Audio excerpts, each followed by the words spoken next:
Hello, good evening mga kabing time. No, pahabol tayo ngayon sa 9 PM. So, result pala kanina 0165 PM, no.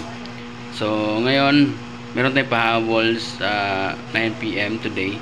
942, 116 and 169 target rumble for 9 PM. Okay? So, good luck po sa inyong lahat, okay? Sana manalo po kayo at swertihin. Okay?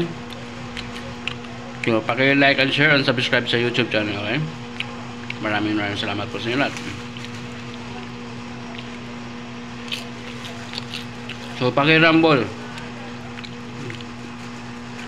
So, paki-rumble lang po.